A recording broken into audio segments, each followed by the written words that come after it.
What's actually been going on since around the time of the end of the Cold War is the interaction between new demands for information, not about states but about people, terrorists, criminals, proliferators, and the ability of the technical world to supply that, because we're now in the world of the internet.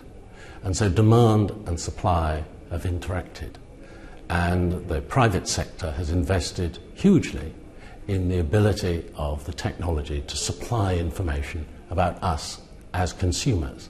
And that's exactly the technology which the state is now using in order to try and find and track the communications of the evildoers. But to find and track those communications, they need to look at, in some way, all of our communications, don't they? They need to have that in a big pile of data so that they can analyse it and look for patterns and track meaning. I think that's not quite right. They're not looking.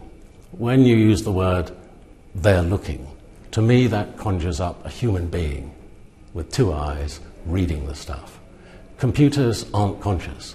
What is actually happening is that the computers are combing through the billions of transactions on the internet, and they are looking for the IP addresses, for the signatures of the computers and mobile phones of the terrorists and the serious criminals and the proliferators and the other targets.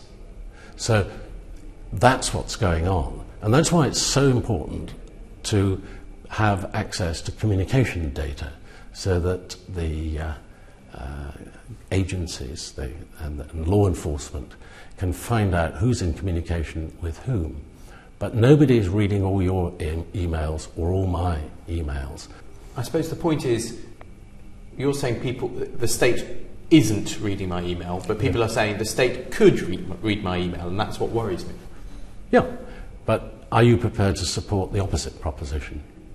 That you don't want the state to be able to read your emails? Because if you say that, you're saying that law enforcement, the police and the intelligence agencies shouldn't be able to track the terrorists who are trying to plant bombs in our midst, or track the serious criminals who are defrauding us, track the kidnappers, track the paedophiles.